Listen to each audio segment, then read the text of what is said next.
शारदा सिन्हा प्रकृति के एक गिफ्ट थे बिहार के लिए। विकसित कराने में इनके पति का भी बड़ा रोल रहा है। परिवार इस कदर से उनके समर्थन में फिर जुट गया कि वो पूरी दुनिया पर छा गई, लेकिन अपने पति के वियोग को बहुत बर्दाश्त नहीं कर सकी।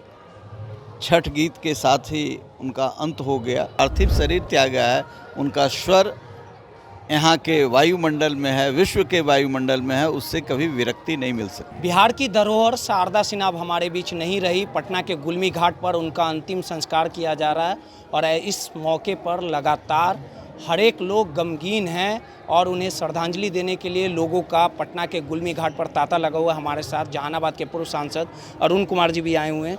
अरुण जी, जिस प्रकार से सर एक बड़ी क्षति हुई है, एक युग का अंत हुआ है और शारदा सिन्हा अपने पहचान के लिए उन्होंने जो कमाने का काम किया उसकी भरपाई नहीं की जा सकती। आपसे भी कई बार मुलाकात हुई, क्या कहेंगे, कितनी बड़ी क्षति है बिहार के लिए?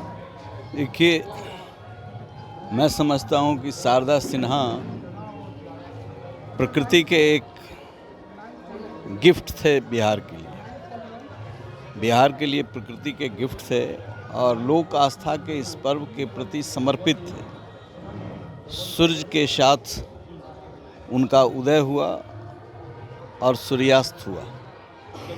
यह बड़ी प्राकृतिक मूल्यों का, ये प्रकृति के प्रति समर्पण का एक बड़ा विशेष संदर्भ है। इसलिए हम कह सकते हैं कि शारदा सिन्हा ने जो कमाया है वो कोई साधारण चीज़ नहीं है। ये प्रकृति के गिफ्ट थे और इस गिफ्ट को प्रकृति ने ही हम लोगों से असमय वापस लिया। एक कंजर्वेटिव फैमिली में जन्म लेकर के भी, शादी होने के बाद शादी भी कंजर्वेटिव फैमिली में, लेकिन इनके पति ने जो सहयोग किया वह अभूतपूर्व है। खुद वाद्य यंत्र के शौकीन थे।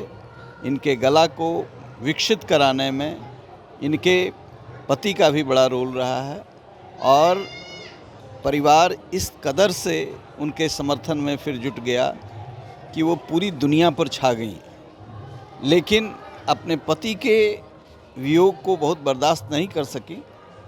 छठ गीत के साथ ही उनका अंत हो गया। छठ के दिन ही उनका अंत हुआ। छठ के गीत से ही वो पूरे विश्व में छा गई।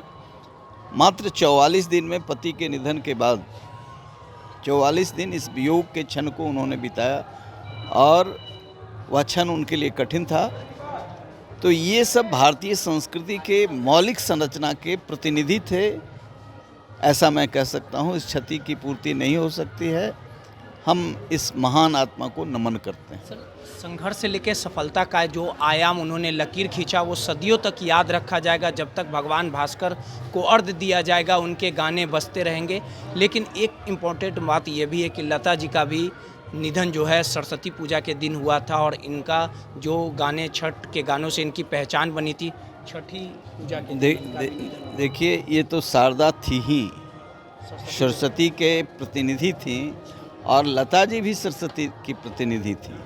इसलिए ये सब भारतीय संस्कृति के एक अमोल धरोहर है, अमोल धरोहर हैं जो कभी मरने वाले नहीं हैं। ये शाश्वत हैं, ये हमेशा जिंदा रहेंगे। ये तो पार्थिव शरीर त्याग गया है, उनका स्वर यहाँ के वायुमंडल में है, विश्व के वायुमंडल में है, उससे कभी विरक्ति नहीं मिल सकती। चलिए, सीधे तौर पे जहानाबाद के पूर्व सांसद अरुण कुमार जी थे और इन्होंने कहा कि शारदा सिन्हा ने जो कमाया है वो सदियों तक याद रखा जाएगा। भले ही उन्होंने पार्थिव शरीर को छोड़ा हो, लेकिन उनकी जो आवाज़ है वो अजर और अमर जिंदगी भर रहेगी। पटना से दर्श न्यूज़ के लिए रोहित कुमार की रिपोर्ट।